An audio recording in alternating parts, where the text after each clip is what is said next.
Daily Appointments with the Lord, presented by Word Worship and Witness Ministries with Pastor Winfred Burns. John chapter 13.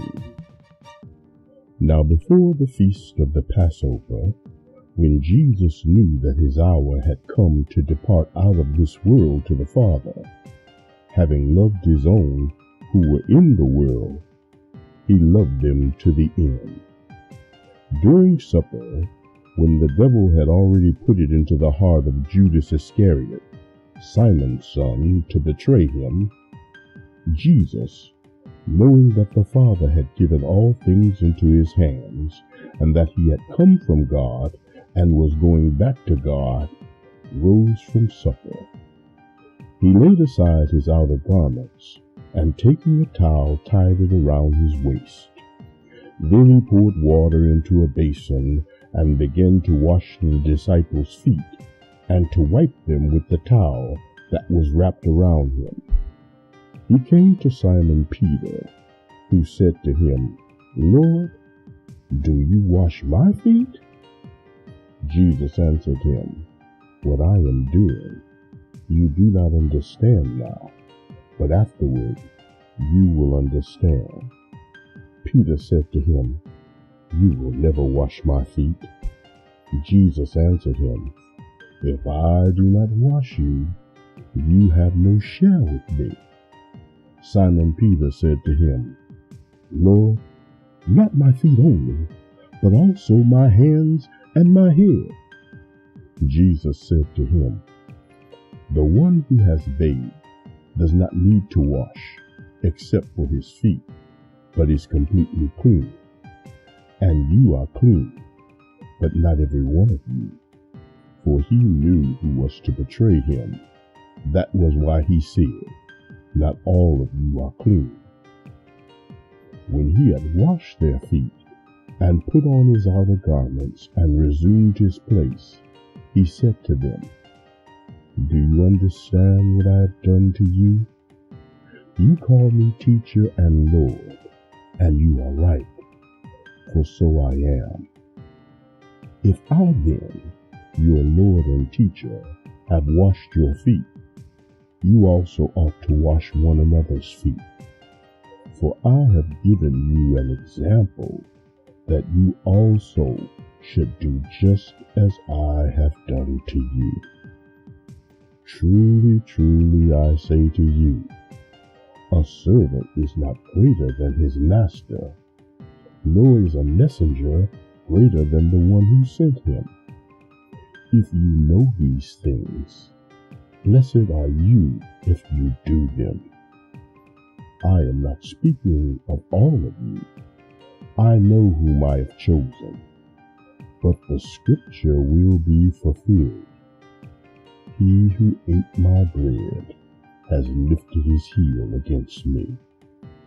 I am telling you this now before it takes place, that when it does take place, you may believe that I am he. Truly, truly, I say to you, whoever receives the one I send receives me, and whoever receives me receives the one who sent me."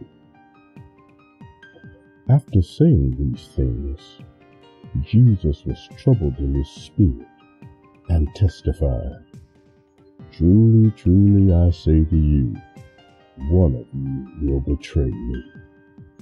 The disciples looked at one another, uncertain of whom he spoke. One of his disciples, whom Jesus loved, was reclining at table at Jesus' side. So Simon Peter motioned to him to ask Jesus of whom he was speaking. So that disciple, leaning back against Jesus, said to him, "Lord, who is it?" Jesus answered, "It is he whom I will give this morsel of bread when I have dipped it." So when he had dipped the morsel, he gave it to Judas, the son of Simon Iscariot. Then after he had taken the morsel, Satan entered into him. Jesus said to him, "What you are going to do quickly." Now no one at the table knew why he said this to him. Some thought that because Judas had the money bag, Jesus was telling him, "Buy what we need for the feast," or that he should give something to the poor. So after receiving the morsel of bread, he immediately went out, and it was night. When he had gone out, Jesus said, "Now is the Son of Man glorified, and God is glorified in him. If God is glorified in him, God will also glorify him in himself, and glorify him at once. Little children, yet a little while I am with you. You will seek me, and just as I said to the Jews, so now I also say to you, where I am going, you cannot come. A new commandment I give to you, that you love one another. Just as I have loved you, you are also to love one another. By this, all people will know that you are my disciples, if you have love for one another." Simon Peter said to him, "Lord, where are you going?" Jesus answered him, "Where I am going, you cannot follow me now, but you will follow afterward." Peter said to him, "Lord, why can I not follow you now? I will lay down my life for you." Jesus answered, "Will you lay down your life for me? Truly, truly, I say to you, the rooster will not crow till you have denied me